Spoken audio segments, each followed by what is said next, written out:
Thanks for joining in. I'm really happy you're here. So, something I have been noticing lately is as I have been facilitating clients, their new energetics are really coming into our consciousness. And I'm watching myself help people collapse the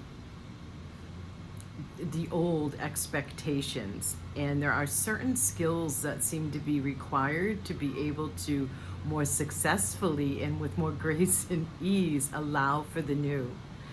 And so thank you. I'm glad you're here. Welcome back to all of you lovelies who have been with me for a long time. Feel free to say hi in the comments below. Feel free to like and subscribe and share this video, please, because it feels like more than ever before these tips and tools are needed, and we're right on the cutting edge of allowing for the new to come in. This is a timeless video, but we're right in between eclipses right now with the new moons, partial solar eclipse happening in 2 days. And let me give you this example. I was working with a client earlier today, and I was helping her attune to allowing in more new possibilities and a new flow to her life. And one of the things that, as I was clearing to allow this to come through more into her consciousness, these frequencies and perspective and framing in her consciousness of allowing for the new so that she can create more of what is in alignment for her with her heart and with her higher self. I saw this blockage, like the energetic felt like I was pushing a boulder uphill, and I don't normally get that metaphor intuitively, that sense. And once I brought in the clearing, it was like then I saw a shoveling dirt. So that was my intuition, and it's beautiful the way that the divine has this sense of humor, this beautiful, funny, okay, it's shifted. It's much less pushing density out or in bringing the clearing. And I asked her, what do you feel like you predict before you're making a choice, as you're presented with a choice for allowing for a new possibility or a new creation that you want to manifest? Do you feel like you're doing a lot of predicting and concluding about what it's supposed to look like, what will happen if you make the choice, what will happen if you don't make the choice? And she said, yeah, I'm doing a lot of, I'm considering all the risks. And you know who you are. And it was phenomenal, more so the collapsing of the blockage, the energy that I saw coming in was so about the new. And we are in, as I keep saying recently, more than in the beginning of the year, we are in a completion year 9. If you're still watching this and it's 2020, if you're watching this and it's still 2025. 2026 is a 1 year numerologically, and that means a new beginning. And there is so much completion happening and needed to happen because there is so much new constructive, creative energy that wants to come in and help us build and co-create the new era, both collectively, but co-create with our higher selves individually. And so I wonder what you've decided that once this desire you have for something to manifest is supposed to look like.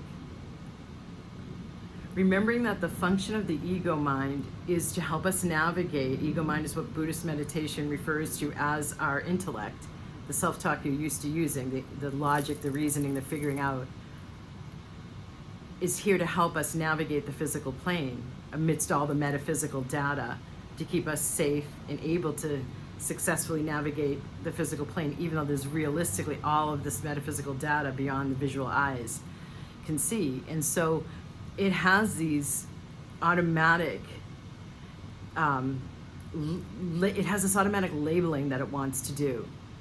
And so being more aware of and able to detach enough to observe, and that's what the clearings and activations I do, is to speed up what you gain from meditation, to activate the observer more and more and detach more and more from your thinking mind. Clearings and activations, I do speed that process up at least 5 times from everything I've seen in applying the vibration upgrade system to people's consciousness compared to the gains that people make from meditation, including myself, that I made from meditation. And I say that because there is an easier way to go about life now. And it's been really intense. That intensity isn't necessarily going to die down through the end of the year. There's a lot of phenomenal astrology that we're in right now. And the professional astrologers I've listened to and have read their description of these times, their reading of these times based on the astrology, is that they went back, one of them went back 4,000 years, and I'm sorry, I don't remember the name of her, and there hasn't been able to be seen this particular astrological configuration we're living in now. It's likely never happened before. Part of our astrological configuration has occurred before that we're living in right now, and that was when the French and the American revolutions occurred. So what if you were to become more aware of your mind doing that expectation and projection onto that choice, where it's predicting what will happen, and instead replace that with some curiosity? What if you stopped being a fan automatically of knowing something? And once, because it's a sense of satisfaction the ego mind seems to get, and that I see people get, is once they take it out of the mystery and the unknown, there's a sense of, I can relax now because I've labeled it. And that's really just a function of the ego mind.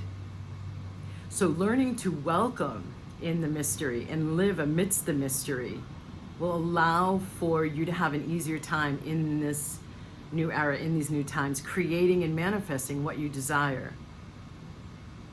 So not needing to know and allowing yourself, one of the key aspects is increasing the trust.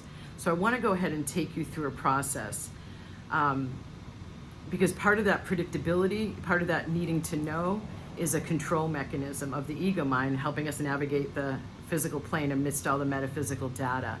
So let's say you're wild swimming out in the ocean, or you're surfing, or you're kite surfing, whatever you tend to do. And if you don't do any of them, just imagine you're swimming at the ocean.